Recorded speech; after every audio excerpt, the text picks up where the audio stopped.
بسم الله الرحمن الرحيم الحمد لله والصلاة والسلام على رسول الله. We continue reading from Imam Al-Ghazali's Al-Risala al-Ladunniyyah,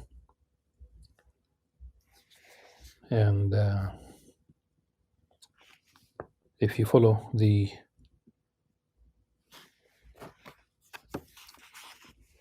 Arabic edition of the Al-Bayt Institute, Must Al-Bayt al-Milkiyya al-Fikr al-Islami, we are on page 41, and this is the night of the 8th of Ramadan in Jerusalem, and alhamdulillah, people were about 55,000 people were able to pray at Al-Aqsa Mosque. This is a blessing from Allah subhanahu wa ta'ala concerning taking into consideration the situation, the context in which we live. Alhamdulillah. Alhamdulillah ala kulli hal.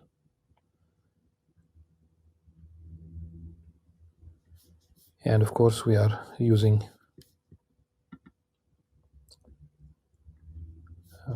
the English translation of Margaret Smith. We are on page approximately 192. 192 of the journal, because we have just begun reading really.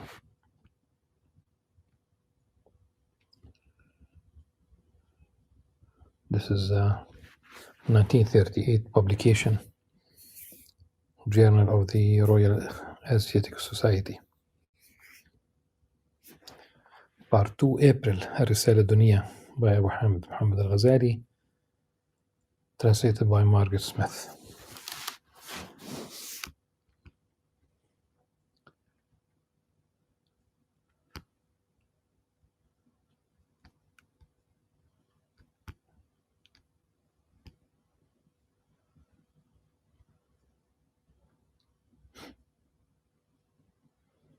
The last couple of paragraphs, well, there's a chapter that we did not really read much in this chapter. The Imam Ghazali says that the highest, the most honorable knowledge is that of Tawheed.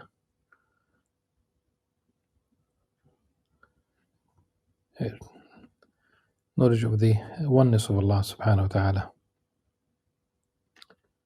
And for that, the Imam Ghazali included two traditions. One is about the obligatory nature of seeking knowledge for every Muslim, and this is not really it has some weakness, the hadith. And the second hadith it's not a hadith at all, and we spoke about the seek knowledge even in China. The meaning is okay. If you want to go to seek knowledge wherever it's possible. The only thing is when you go and travel overseas to seek knowledge, do not forget who you are and why you are seeking knowledge. This is very important. You are an ambassador of goodwill on behalf of Islam and Muslims.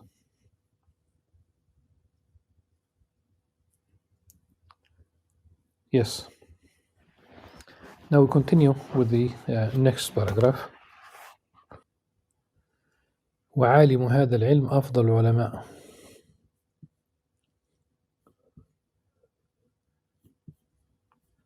For this reason, after he said seeking knowledge even in China, and he who possesses this knowledge is the most honorable of those who know.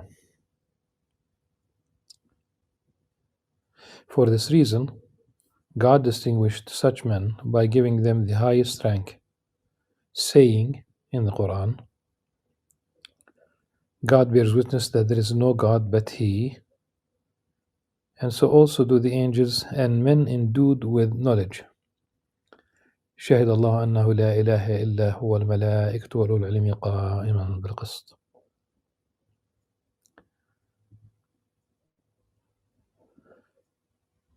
Those who have absolute knowledge of the unity, now we said before, the oneness of Allah subhanahu wa ta'ala, of Tawheed, or the Tawheedic, are the prophets and after them the theologians. The theologians literally of here, theo originally, if you talk about the etymology, because in Arabic it says فعلماء علم التوحيد.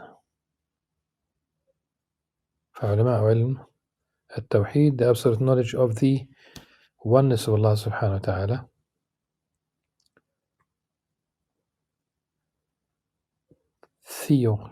Theologian, that which pertains to Allah subhanahu wa ta'ala.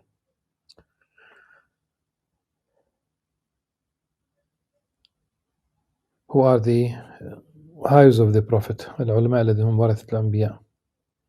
But this knowledge, though it is excellent in essence and perfect in itself, does not do away with the other types of knowledge. Indeed, it is not attained except by means of many antecedents,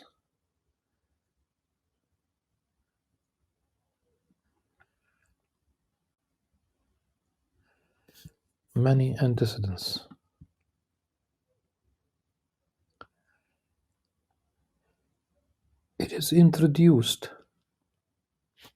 It has many introductions. It is introduced. Of course, it is preceded by other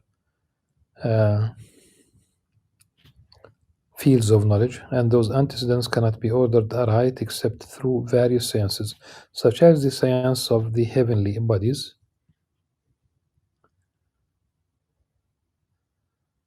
and the spheres,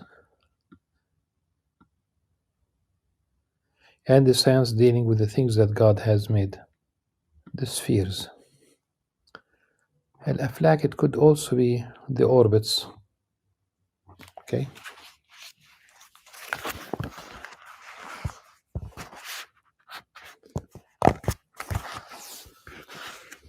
في فلك.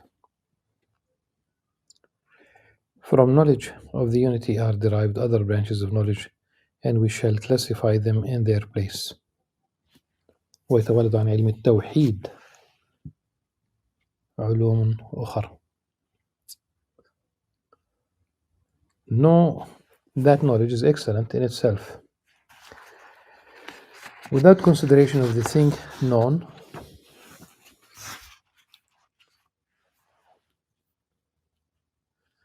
so that even the knowledge of sorcery is excellent in itself, even though it be futile.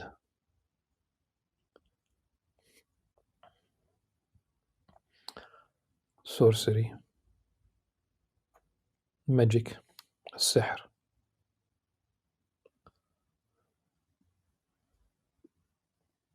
Futile, باطل. That is because knowledge is the contrary of ignorance, and ignorance is one of the accompaniments of darkness.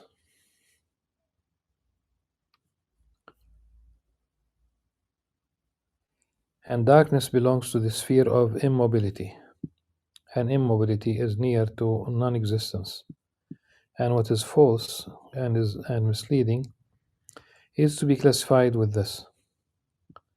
For the sphere of knowledge is the sphere of what is existent, and existence is better than non-existence for guidance. and truth and activity and light are all linked up with existence. Since existence is better than non-existence, then knowledge is more excellent than ignorance. For knowledge is like blindness and darkness, and knowledge is like sight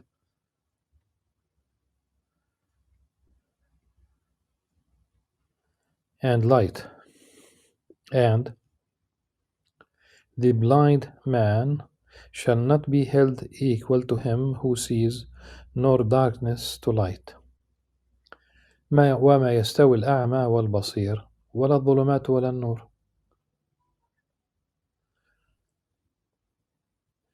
But which blindness are we talking about?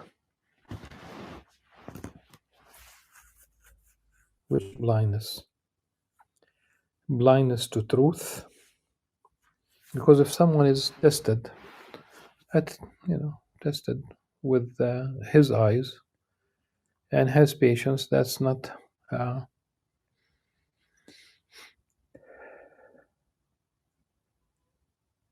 the reward. The reward will be if it's met with acceptance, then reward is the Jannah, inshallah, paradise. But blindness to truth, this is really very problematic. So the eyes are wide open, but they cannot see. We don't talk about physical sight.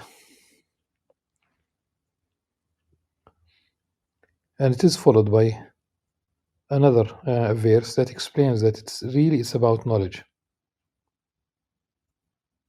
Really, it's about knowledge. In this context here.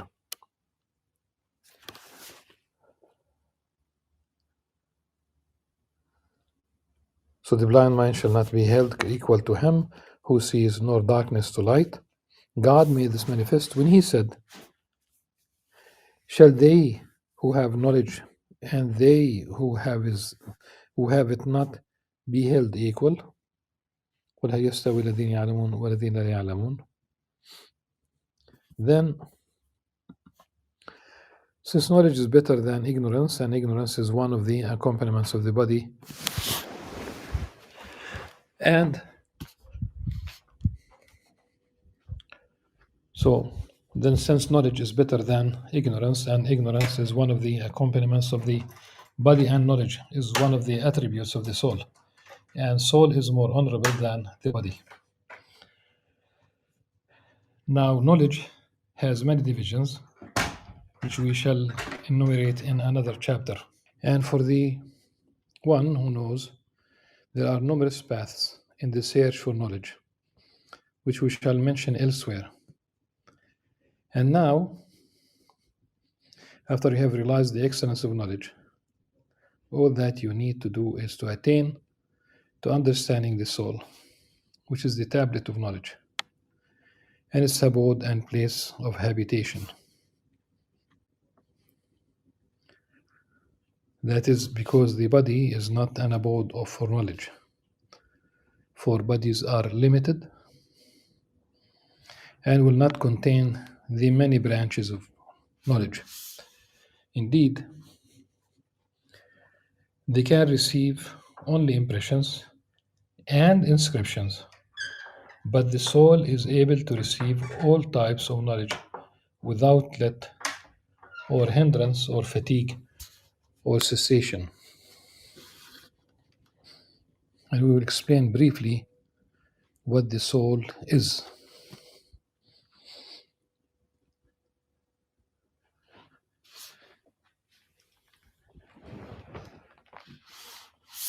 Chapter 2, concerning the soul and the human spirit.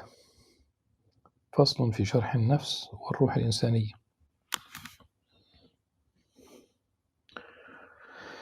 Know that God Most High created man from two different things.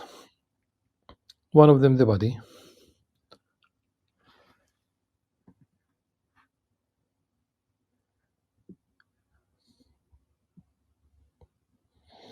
and there's a problematic translation here, which is evil That's not what it says in Arabic really. أحدهما الجسم المظلم الكثيف. And there's no mention of evil.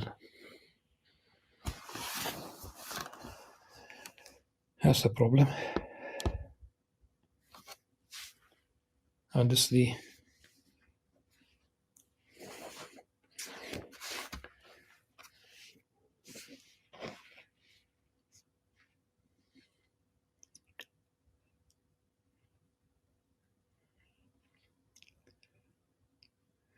gross.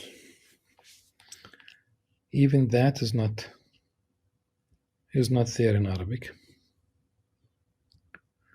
Subject to generation and corruption. That's more likely in Arabic, meaning that it's not eternal, it's going to degenerate in the sense of it ultimately withers away the body. Composite, murakkab, that's true.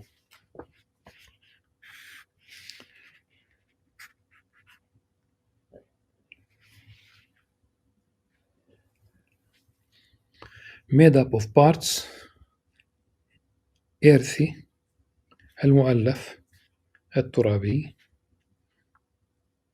whose nature cannot be complete except by means of something else. That's one part. So the problem is with saying that the body is evil and gross. That's not in the Arabic at all. And the other is the soul, which is substantial, jawhari, substance. النفس الجوهر الفرد المنير المدرك الفاعل المتحرك المتمم للآلات والأجسام.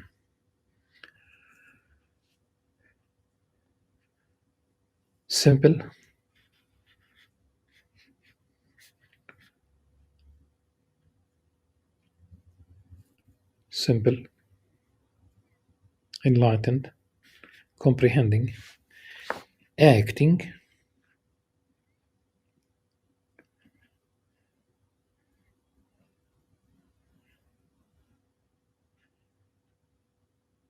moving, giving completion to instruments and bodies.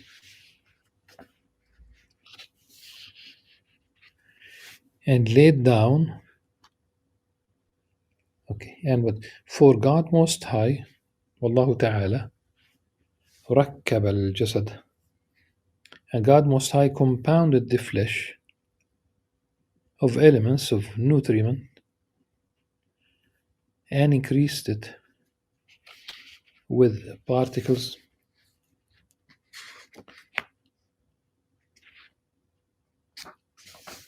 of blood, and laid down a rule.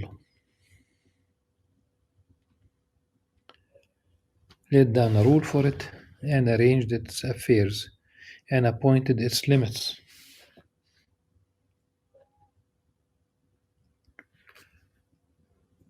Then the substance of the soul was made manifest by his command, the one, the perfect, the most excellent, the benefactor.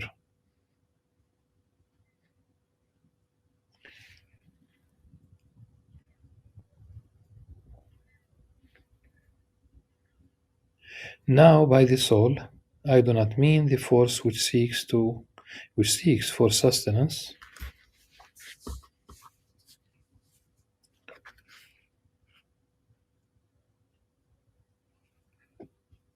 nor the force which steers up to lust and passion,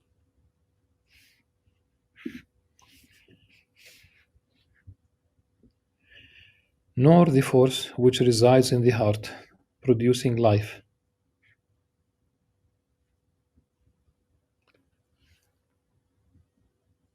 which issues insensibility and activity proceeding from the heart to all the members.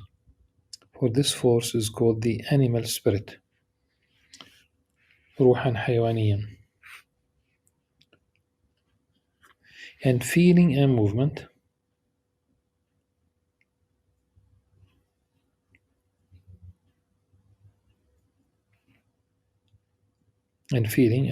and lust and anger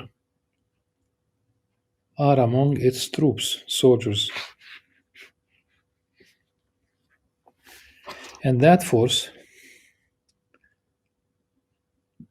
which seeks for sustenance, which resides in the liver, for disposal of food, is called the natural spirit, روح طبيعي.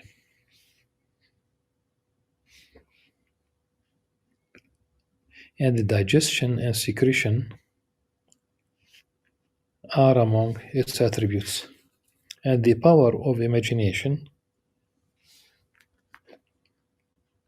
and of procreation and growing and the rest of the natural powers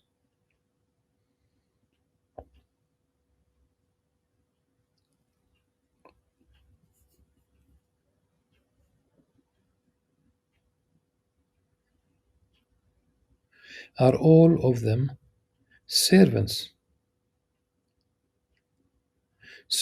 to the flesh, to the body.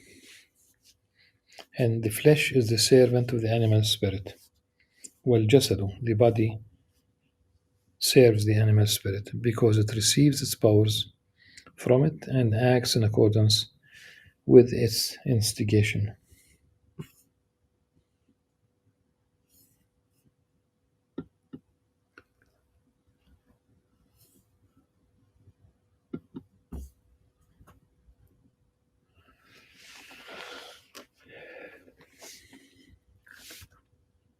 But by the soul I mean only that perfect, simple substance which is concerned solely with remembering and studying and reflection and discrimination,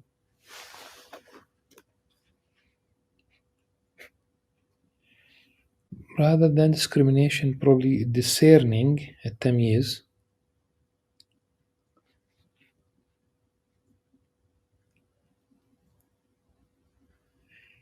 and careful consideration.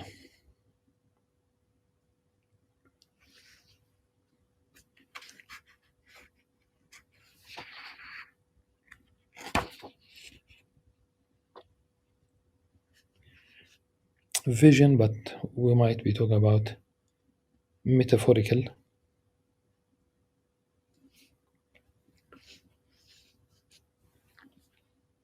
rather than careful consideration. It is receptive of all types of knowledge and does not weary of receiving images which are abstract, immaterial.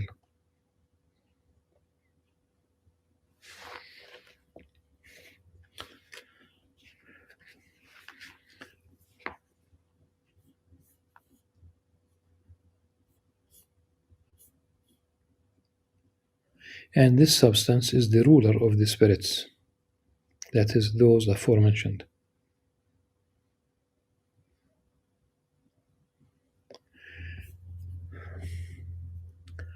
That is, those aforementioned and the controller of the faculties, and all serve it and comply with its command. Now the rational soul, by which I mean this substance, has a special name.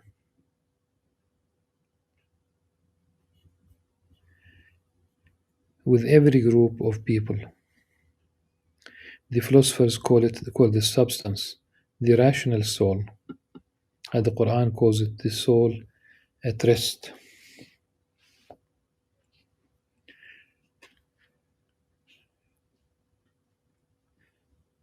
فالحكماء يسمون هذا الجوهر النفس الناطقة.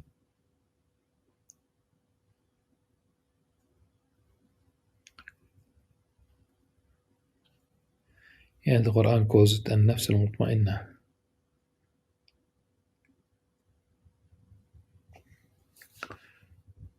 and the spirit which is of the Amr, the command of Allah subhanahu wa ta'ala. And the Sufis call it the spirit and sometimes the heart.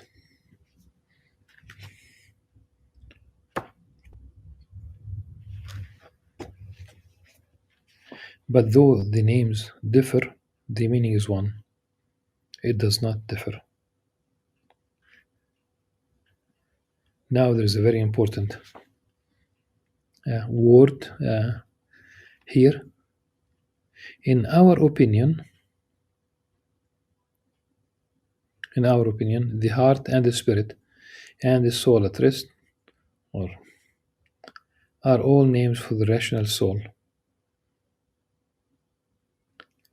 What is important? Why did it say there's something important? It might not shine in English as in Arabic. In our opinion,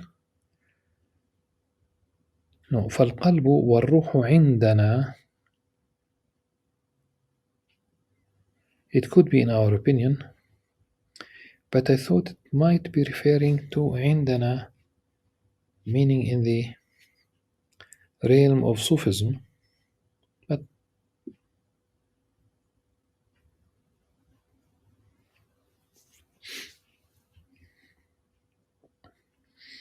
at any rate, Imam Al-Ghazali is involved, is part of this. Somehow I thought that this sentence in Arabic might وَالرُّوحُ عِنْدَنَا, it might be used to confirm that the book belongs to Imam Al-Ghazali. Wallahu alam.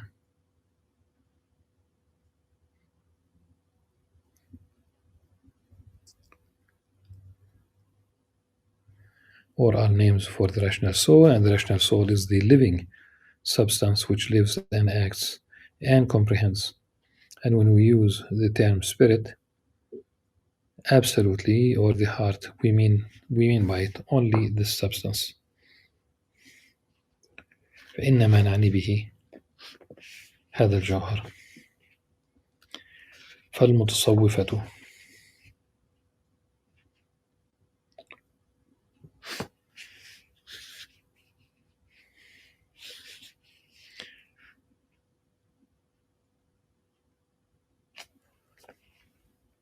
But the Sufis call the animal spirit soul, that is the lower self,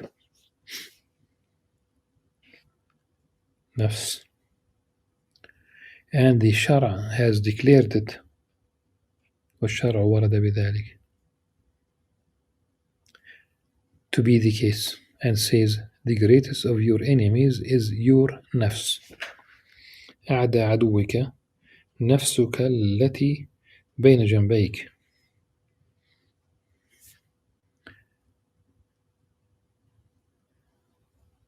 And also the lawgiver used the term nafs absolutely, and indeed strengthen it by putting it in the construct case, for he said your nafs, which is between your two sides.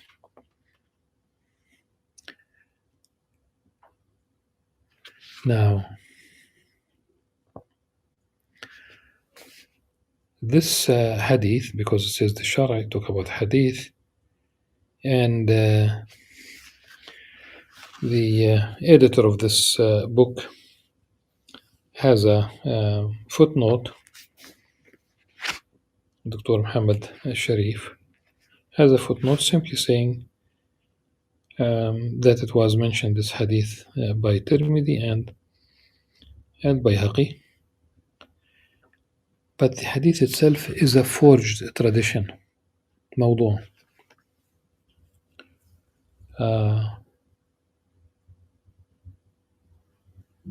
But once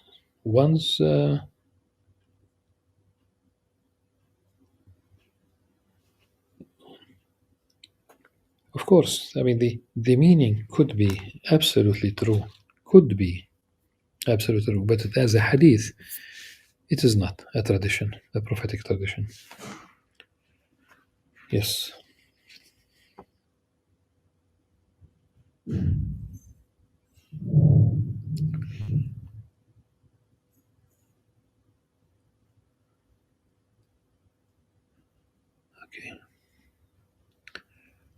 And he indicated by this term only the force of sensual desire and passion. وإنما أشار بهذه اللفظة إلى القوة الشهوانية والغضبية. For they are both aroused by the heart, which rests between the two sides. So when you have realized distinction between the different names, then know that those who have investigated the matter express this delicate substance in different ways, and they hold different views concerning it. For the scholastic theologians, who are skilled in discussion, reckon the soul to be a body, and state that it is a subtle body, corresponding to this gross body. And they hold that there is no difference between the spirit and the flesh except the body, except in respect to subtlety and grossness. So when you have realized the distinction between the different names, then know that those who have investigated the matter express this delicate substance in different ways, and they hold different views concerning it. For the scholastic theologians, who are skilled in discussion, reckon the soul to be a body and state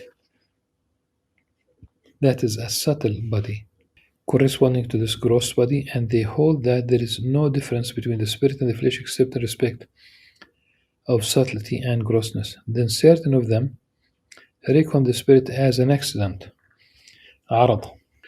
And some of the physicians incline towards this view. And certain of them consider the blood to be a spirit, meaning part of the some of the a certain percentage of the physicians.